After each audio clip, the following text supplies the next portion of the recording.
The more technology we get more connected with more people in the world. We live in a time where you can pretty much, if the person's online or out there, you can pretty much connect with most people in the world, which is great because there are people, like I said, I came from a small town growing up and we didn't have the internet at that time. And, I was fixed on the people who were around me. Like that was the universe of people I could get in touch with. Now, in that same small town, people can get in touch with people all over the world.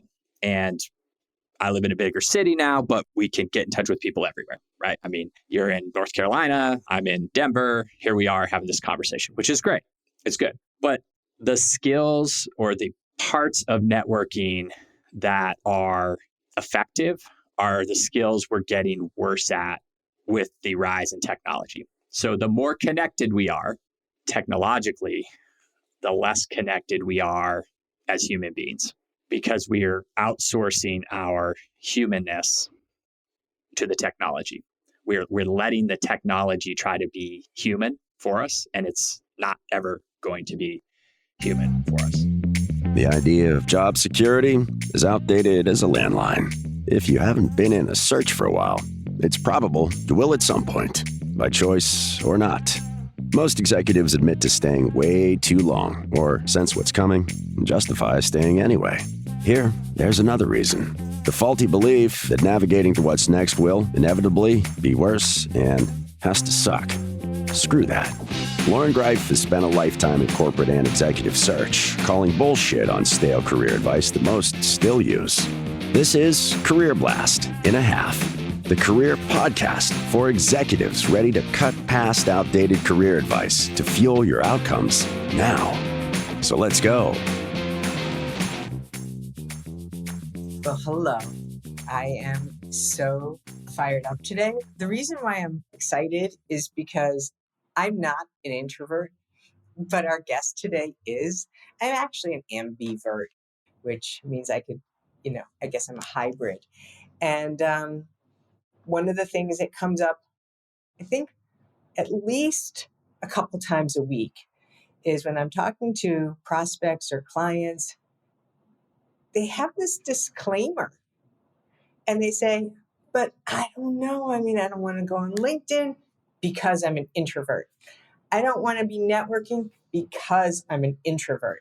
And so it's almost like this caveat or apology that I don't know why there is this perception that there needs to be an explaining reason why, and what does that mean?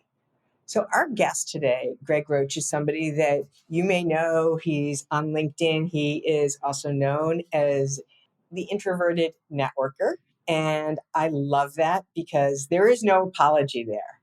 And he's here today to talk about his favorite topic, and one that we are here also to offer a service for anybody who is on any level thinking, oh no, like not for me.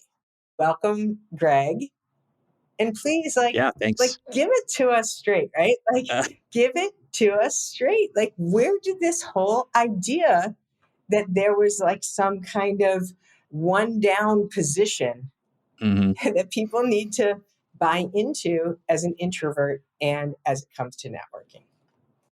I think it comes from, and this is my personal experience with it, most of the advice or most of what you hear about networking is really focused towards people going to in-person networking events.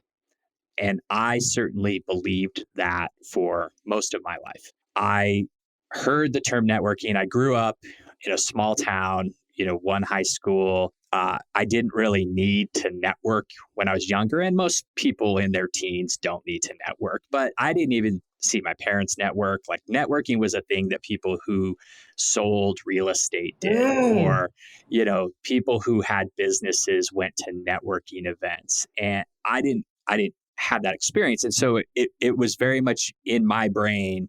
It was a sales activity, and I am not a salesperson. I mean, it's something I'm trying to get better at and approach it in different ways. But as I moved on through my life and into college and into my career, I kept hearing people say, you got to network. And I tried to go to events, and what I would usually end up doing is just backing into a corner and hoping somebody would have mercy on me and come over and talk to me. And I usually left feeling like I didn't really meet anybody. It wasn't a good use of my time. And so I stopped doing it. If I was trying to learn about it, it was, pick the right event, get your elevator pitch right, go there, make small talk, get some business cards, and then follow up afterwards. And there's nothing wrong with that advice, by the way. I don't think that that's bad advice. I think that advice really caters to people who are more comfortable in that situation. And I was not that person. As a result of not being comfortable, I didn't do it. And what I've found is as I've learned to approach it differently, I've learned that you don't have to network at events. You can network in different ways.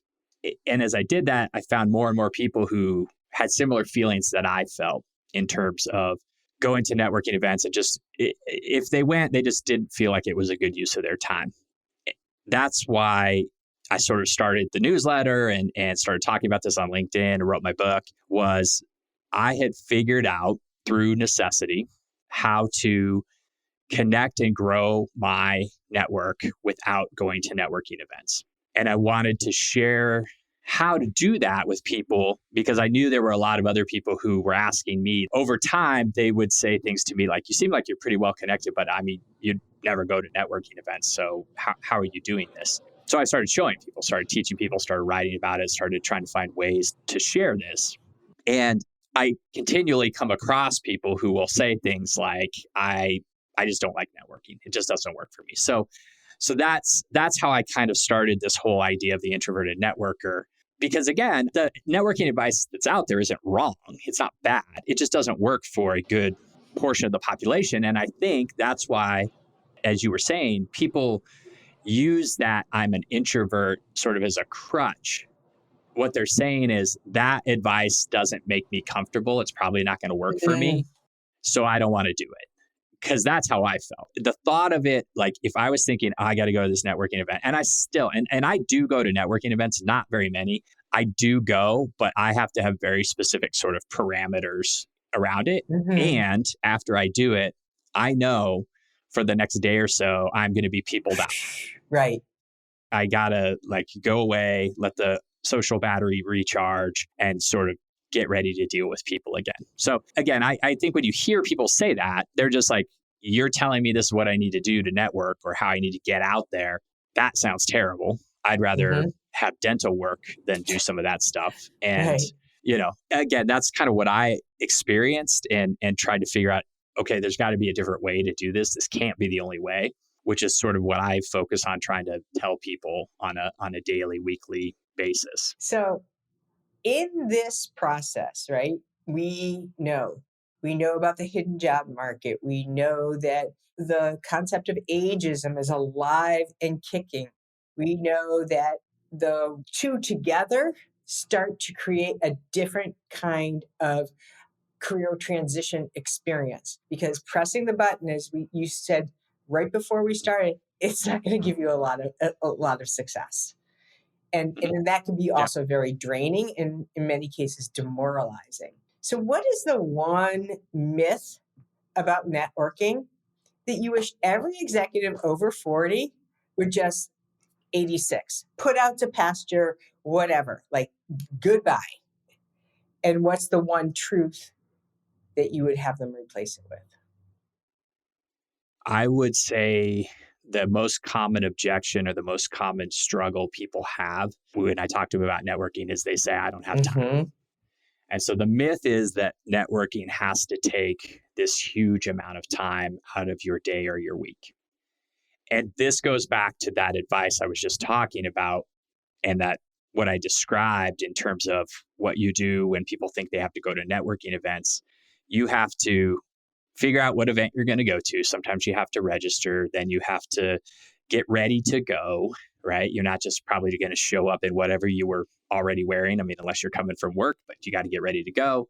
You have to commute there. However it is you get there, it's in some location. You've got to figure out how to get in the door. You walk in, you get your name tag, you just make small talk. You maybe spend an hour or more there. Then you've got to go home. you're looking at 2 to 3 hours of time for an event that you don't know if you're going to really have any good conversations around. And so when you think about it, when people hear that or they put that in their mind, they're like, I don't have that time in my week. I can't go to and that's just one event. Right. If you were to do one event every week, that's still a lot of time. And again, what kind of return are you getting on that investment of time? You don't know. It's unknown. And so that idea keeps people from doing it. That myth that this has to take a lot of time is what keeps people from doing this. I would replace it with, you can network in as little as 15 minutes a day or 15 minutes a week if you're really strapped for time, and still have some connections that you make if you approach it a little bit differently. And so that's what I would tell people who say, I don't have time. And this goes back to this idea of a small mindset.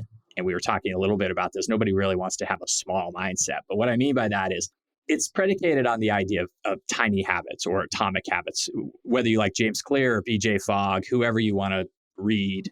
Concept's the same, different research. But the idea is if you're trying to do something on a consistent basis and you're struggling because it's too big, you've got to get small. So maybe it's more about small actions add up over time.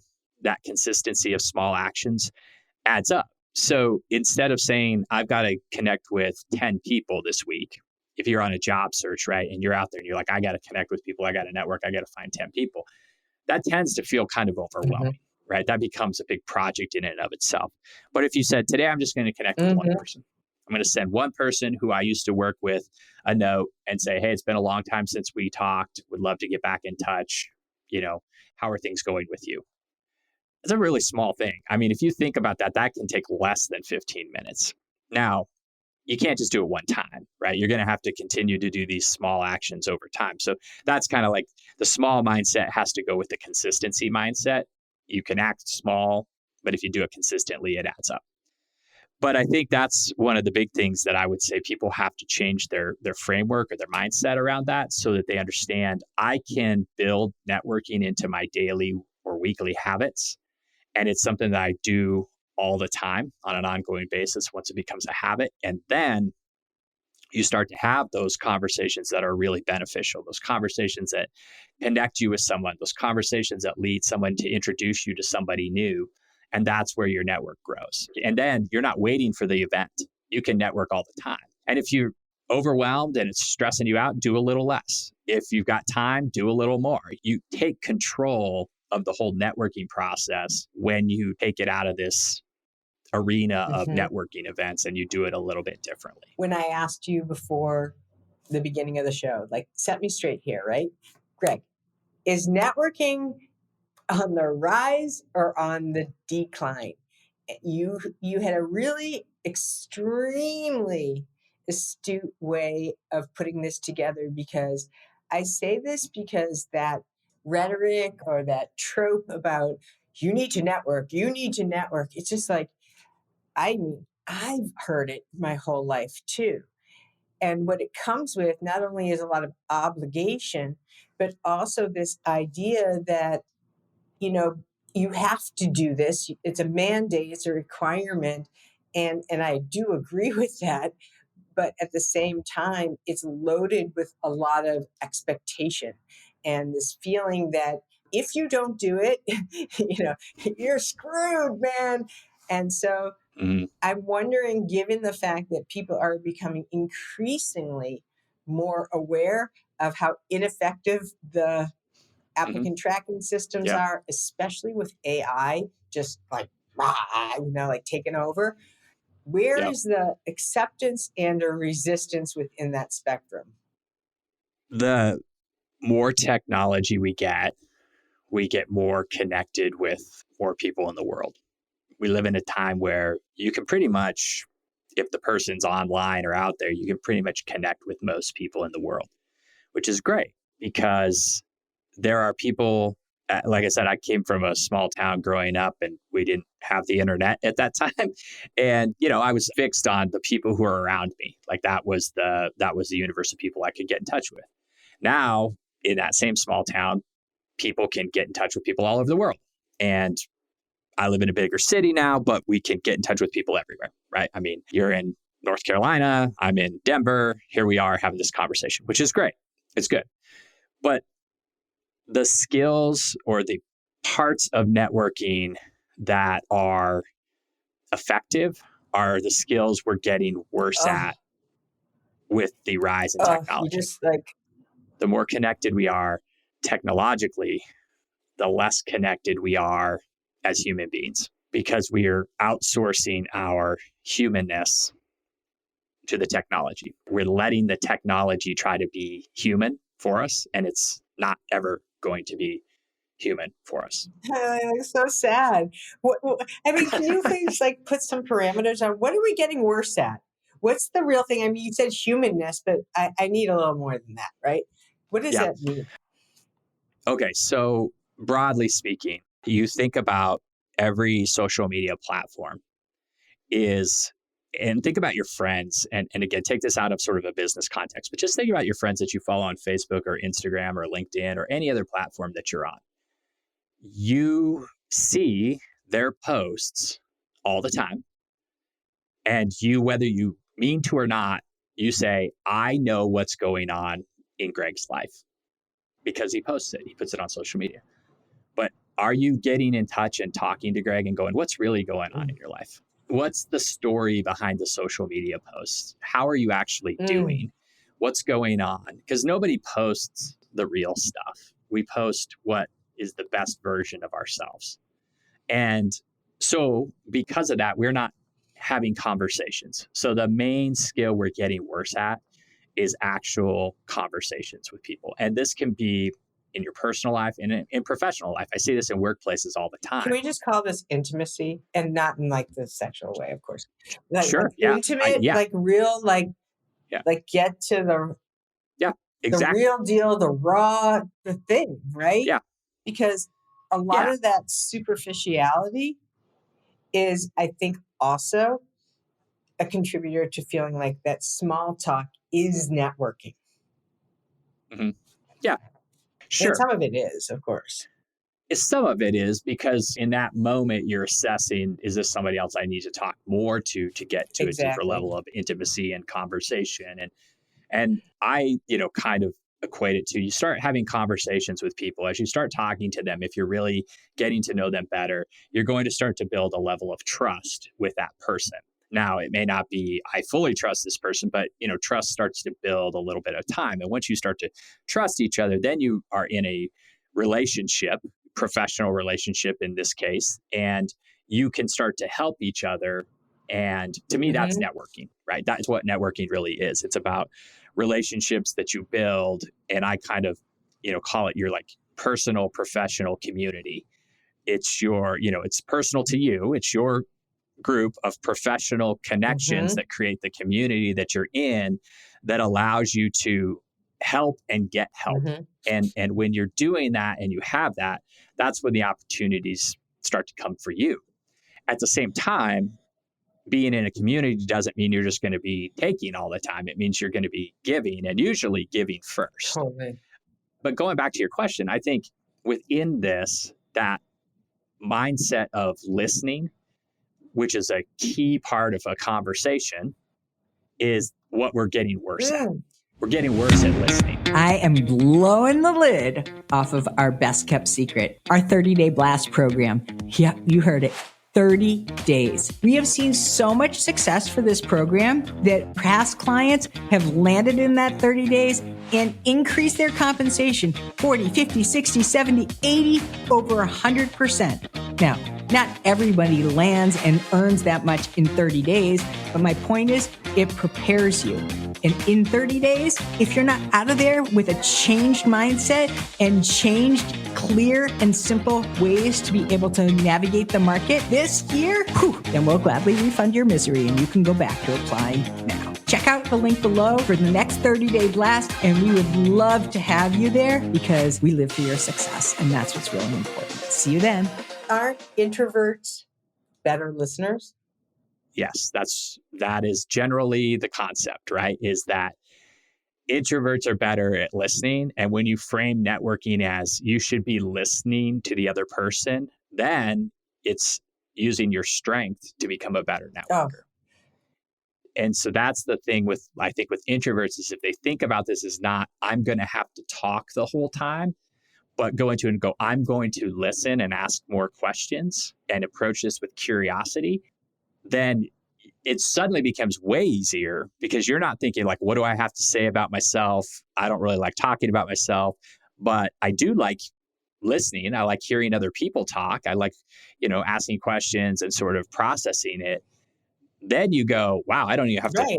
come up with a This script. is I just this go is in and ask best. better questions. This is really easy, right? And what's interesting about that is all people, introverts, extroverts, we do actually like talking about ourselves. And that's research that's been done that at Harvard Medical School, where they were doing brain scans on people while they were talking about themselves. And the part of their brain that controls the dopamine release lights up when people start talking about themselves. And again, we all know with dopamine, right? It comes out when we're doing something we like, Sure. that's good, that we enjoy, that's pleasurable for us. And then it makes us want to do it Of more, course. right? So it's we get addicted to it. And so that's something that you tap into when you start asking somebody about themselves. They start talking. And when they're talking, they don't realize it, but they're actually feeling good about this conversation. So now you're the person sitting there listening. They're talking, they're feeling good. They're looking at you and they're like, you're the best person to talk to. I love I talking to you. know. I mean, I love that you bring this to light, because it's one of the strategies that we work with our executives on when they're interviewing. Because if you can Mhm. construct what we call a 100, 200, 300 level question, you Mhm. can launch that, Mhm. and then you get to throttle back and hear this. Yeah. And what's going to happen? That person who's talking about themselves is going to Mhm. feel like, wow, this is such an amazing This conversation. person's great. They think it's a Yeah. conversation, even though they're in Mhm. some kind of Yeah. diatribe or like going on Yeah. and on, right? And they walk out, and from what I've read scientifically, which I think is interesting, Mhm. is that response that the person is experiencing when they're talking about Mhm. themselves is the equivalent to the same experience that people have when they're doing drugs, eating great food, or having sex. Yeah. So it's like Yep. sex, drugs, and rock Yep. and roll, and all it took was like a couple of great questions, and you're done. Sure. Uh, and as they're talking, right, they're giving you insights. Totally If this is in an interview, they're like giving you basically the right. answers that they want. And you're sitting there processing, going, okay, this person's talking about this. I'm going to talk about when I did something like that in my career. And you're like, oh, that's how you're doing this? Well, let me tell you about this. Totally And you're then giving them either the answer to the question or a solution to their problem, or at least some piece of it. It doesn't come across as advice because you're in an interview, but you're kind of giving them advice. And now they feel like, now you've listened to me, you've given me something of value. It's something small. And they're walking out of there like, again, you're the greatest person to talk to right. ever, Right. Let's do this And so, again. and let's keep talking. And I think that that's the piece that we feel like, again, back to the technology thing, we feel like we've got to constantly be talking, like we've got to constantly be putting things out there. And as leaders in workplaces, there's sort of this, I think, misperception that you have to always be talking to your team. The best leaders are the ones that let their teams talk and tell them, hey, here's what's going on. And then they might weigh in and say, well, here's maybe part of the story you don't have because, I get this in other conversations, or I love that. That's great. Let's go do that. There's this, again, I saw all the time when I was like in corporate teams that there are people that just felt like they had to talk all the time. And you just want to be like, shut up for a second and just let somebody Right. else talk and listen to what they're Yes. saying. Like really, really Leave listen some to them. air in And the room. exactly. And people who are on teams with leaders that just talk nonstop, they just tune out. Mm, They just that's like a lot of disengagement happens there because they're like, what difference does it make? This person's not going to listen to me anyway. They don't care about my I opinion. They know. don't care if I'm here. They're just there to listen to themselves talk. But I think some people are uncomfortable with listening, and that's why they talk. They're uncomfortable sitting there because they feel like if there's silence or if I'm not talking, then somehow I'm not doing my job as a leader. Like leading is somehow this, I got to talk all the Mm, time. And the best leaders I've ever had are not the ones that talk. They were the ones like, okay, tell me what's going right. on. Tell me what are you thinking? Tell me where you are with this. Totally. And that solves a lot of leadership team issues is that listening. But again, I think that's one of the things we are getting worse at as humans is listening at work, listening in our networking, in our relationships, listening to each other in society. Like nobody is listening. I mean, you get online. I mean, nobody is listening to the other side. We are all just talking more and more and more. Okay. So I'm going to actually invite you to play a little game. I've never done this before, but now we're going to do it because I like spontaneity. And I also think that it's really important to try new things. So I would love like a 1, maybe 2 sentence answer to these 3 questions. Okay. The first one, I'm role playing now. I'm somebody and I come to you and I'm like, Greg, I'm just telling you, networking doesn't work for me. What specifically about it? I would say complete this sentence. I know I need to network, but what comes after the but? So in this case, I would say, but after those calls happen, I'm not getting any referrals. Nothing's going on. I mean, I'm not getting what I wanted. Okay. How easy are you to help? Are you being easy to help or are you being difficult to help? All right. Now I'm glad I asked this question. Okay, let's leave that as a cliffhanger, and that's for you, listener. So now you get to like do whatever you need to do. Re-listen to this, use it as a journal prompt, whatever. But ask yourself that question. That is such a good question. Okay, I'm using that. I'm stealing that. You can go home now. I'm just go ahead. Yeah. The next one is along the lines of, I feel used. Networking makes me feel like, I don't like asking. And I mean, I have given so much. Now I think I'm done with networking. What should I do? This one's a tough one. I actually had a newsletter about this 2 weeks ago. That was people saying I feel used when it comes to networking, or people only reach out to me when they need something and I never hear from them again. One thing, my advice was figure out what your minimum viable favor is for somebody who comes to you for something. And it's going to be different for everybody. And you kind of have to work on this a little bit. Explain minimal viable favor. I love that. People, I think, who are going into networking and who are willing to help other people are feeling used because maybe the person says, I need help finding a job. Can you hand my resume to somebody? And this kind of goes back to my second answer of how easy are you to help? That is being very hard to help. And I explain that because I think about my own time in a company. If somebody came to me and said, hey, I saw you had a posting for this role. I know you work there. Here's my resume. Can you give it to somebody who's hiring for the job? Now, basically, they've outsourced their job search to me. I'm now in charge of having to figure this out, but I'm a helpful person and I want to help them. But at the same time, that's a lot of work. And I can just remember taking the resume and I would put it on my desk and it's like sitting under a pile of things. And I keep looking at it. I'm like, I have to go hand this to somebody in recruiting, but I don't know who to give it to in recruiting because I don't know who the recruiter is. I have to go talk to somebody and say, can you go into the ATS and look up who's working on this search? And then I have to go to that person. I have to say, hey, this person handed me their resume. And they're like, oh, great. Here we go. Another candidate for the pile. And they throw it on their desk. I feel bad because I haven't really helped that person. I don't know if it's going to work.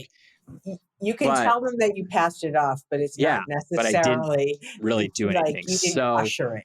Yeah. So what I try to say is like, what's a smaller, again, back to that small mindset, like what's a smaller action I could do to actually help that person? And from the standpoint of, who's somebody I could just connect them to by email? And so I like, hey, here's so-and-so in recruiting. I'll copy them on the email and I'll say to the recruiter, hey, I just met with this person, their connection of mine, they're interested in this job. Can I connect you? Mm-hmm. So then that way it's very easy for me to do that. Now, whether that's going to move them farther along or not, I don't know. But if I'm the person who's applying, that puts it more in my control. Like I'm going to connect with this recruiter now.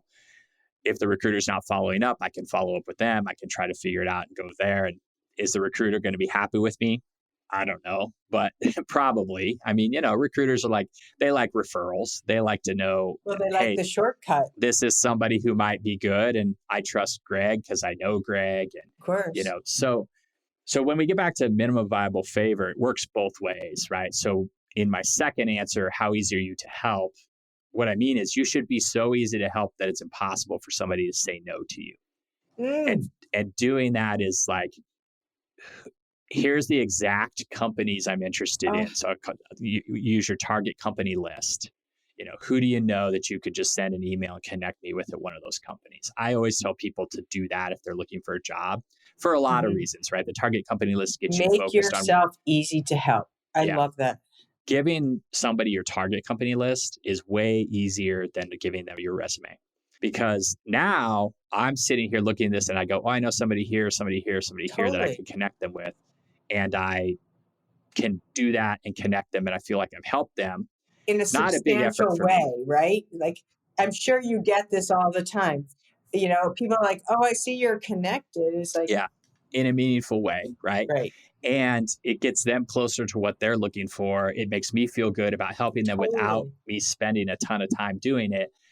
So I don't have that feeling of I'm being taken advantage of. Like if my effort is really low, it's going to be easy to do. And I think, and I've heard people say like, I give and I give and I give and I'm not getting anything out of this. And it's like, okay, I flip that around, but do they know how to help you? So going back to this, like, are you, again, being hard to help? And so if you're like, hey, I need more clients for my business, it's like, well, all right, like, how do I know like who's the right client for you? Exactly. For job seekers, I say, and I will tell 10 job seekers to do this, and 9 out of 10 of them never do it. I will say this is, so when somebody reaches out to me and they say, hey, Greg, I know you help people with networking, or I know you help people with their job searches. What advice would you give me? I say, and this is easier for me because I have my newsletter and I've written this out and I have it and I've explained all this in places. I just say, of course, here's the issue of my newsletter where I talk about how to create a target company list and what it's for and why you need it. When you get your target company list, send it to me and I will take a look at it. And if I know somebody at one of those companies, I will connect you. If I don't, I'll try to think of somebody else. And so I've helped that person because I've often said like the target company list is one of the best pieces of career advice I was ever given. And it's one that I share with everybody. I've helped that person, whether they do it or not. I've helped that person. And it's so easy for me to do. Now, not everybody's going to have that. But again, I would recommend you just think about like, if people ask me for help as a job search, like what would be the minimum thing that I could do to direct them or point them in the right direction or in anything. For a business, what I always say is if somebody goes, hey, I'm looking for clients for my business. Here's my business. Here's what I do. And I totally stole this from Bob Berg, who wrote the Go Giver book, right? And he says, what is the words that your ideal customer says that would let me know that they are your ideal customer? So what phrases or sentences come out of your ideal customer's mouth that would tell me in a conversation, I need to connect them with you? So generally it's, if somebody was talking to me and I do the networking stuff, I do consulting in total rewards and engagement, retention stuff. I would say for like a corporate client, we have really high turnover. We're not sure what to do about it. Those would be words that if you heard those, you should think of me and send them my way. We're not sure if our compensation is competitive or not. Those are words that if a person in HR, CFO, or somebody else says, if you hear those words, I want you to think of me and send them my way. Just email me and copy them and say, hey, Greg, I think you should meet this person. That then gives me something I can hold on to. And so I have people in my mind that when I hear these phrases, I go, I'm going to introduce you to this person. I just want to wrap this up with this important action item. The last kind of like on the fly spontaneous game question is, so what should I do now, today, after I listen to this episode? What is the one thing that I need to do to start flipping the script or to just take some immediate action that's meaningful? Yep. I want your listeners to go through their resume or their LinkedIn profile through the experience section, all the places they work, and think of people that they worked with in the past that they enjoyed working with and haven't talked to in a while. I want you to make a list of 5 to 10 people. And if 5's too much, make 1, right? But try to get to 5. If 5's easy, get to 10. And then I want you to spend the next few weeks each day reaching out to one of those people saying, hey, I remember when we worked at this place together. I was just thinking of you the other day. I realized we haven't talked. Would love to get back in touch. Start there. Start with those conversations, and that will get your networking started. Greg, I'm so thrilled that you were willing to come on the show. In the show notes, we will have copies to access to your newsletter, your book, and of course, your LinkedIn profile. Hey, listeners, thank you so much for tuning in. Whether you're an introvert, an extrovert, an ambivert, you're welcome. You're welcome here. And what I'm going to ask you to do is please, if you like this episode, please write an Apple podcast review. Like click those little stars. But if you really want to do me a solid, go ahead and put a couple of lines there. This is how our podcast grows. Also how we're able to win and get some really cool, better and better and better guests. And also help me land some really, really cool podcasts so I can be a guest. Thank you for everything. Always, always, always. And Greg, again, thank you for helping us to really see through it from a different lens and also in order to get different outcomes. Have a great rest of your day. My pleasure. Thanks for having me. Thank you for joining today. We appreciate your listening ears. Big time. We ask this: use these tools, not tomorrow, right now, and share them by spreading the love, leaving us a rating and subscribe so you don't miss the next career blast and a half. Most of all, thank you for you.